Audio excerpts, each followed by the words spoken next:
I've been selling modded GameCubes for a few years now, RetroRemaster.com, and I have never done an HDMI mod in a GameCube before. I've always just recommended and even briefly sold the Kaiko HDMI upscaling adapter because it's just plug and play with amazing results. I love modding, but my mentality is work smarter, not harder. Even just comparing prices, the adapter makes way more sense. But now that High-Speed Edo dropped their budget-friendly one, I thought I'd give an internal HDMI mod a shot. More specifically, I wanted to try it on a DOL 101 model because those don't have the component port that you need for the plethora of GC Video-powered upscalers. So in today's video, I'm going to install the HDMI mod, compare it to my plug-and-play upscaler, and tell you whether or not I think this mod is worth its $50 price tag.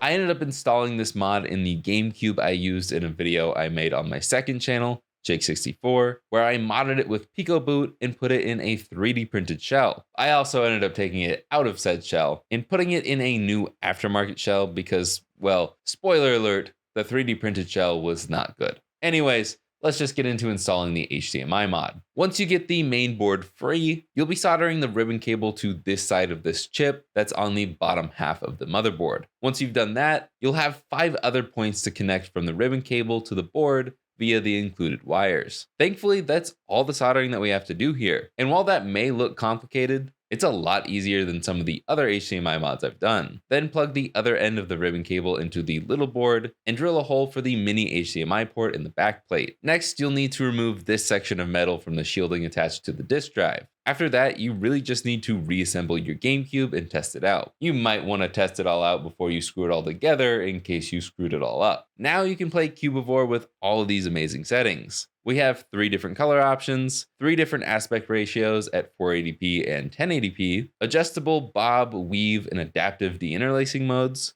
a horrible fake scan line, and the ability to move the position of the image. Most of the options are honestly not worth messing with, and the ones that are, like the deinterlacing stuff, go straight over my head. I just know that you'll want to mess around with them on a game-by-game basis to find the best settings because every game will be different. I learned that when I installed this mod on a PS2 Slim a few months ago. For some reason, Nicktoons Battle for Volcano Island looked a lot better than God of War in Kingdom Hearts. But how does this stack up against the magical powers of GC Video? It's not bad, but the adapter is just plain better. The biggest reason is because of progressive scan. Like I said, this deinterlacing stuff is above my pay grade. But what I know is a lot of GameCube games use interlaced scanning to display the image, and it produces a lower quality image than progressive scan. A lot of GameCube games also ask if you would like to use progressive scan when you boot the game, which will make your game look better, but you don't get that option with the HDMI mod. So this mod has to deinterlace all of your games, and it just doesn't do as good of a job as my cheaper plug-and-play Kaiko adapter. What I mean by that is when you look at moving objects in deinterlaced video, you see these lines that you won't see with progressive scan.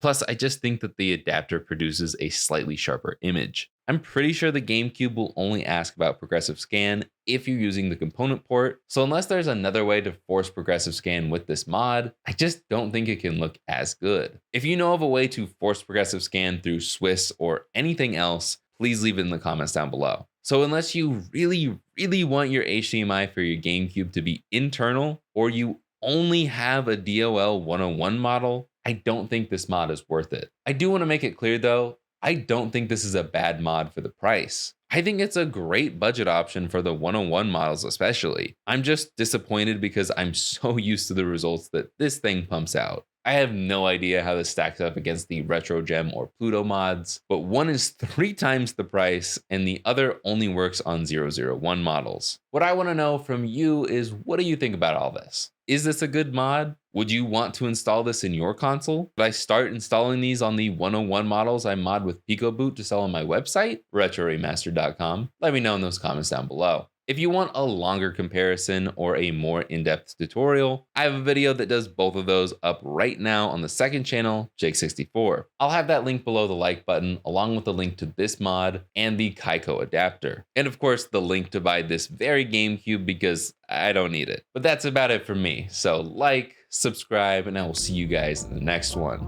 Later, guys.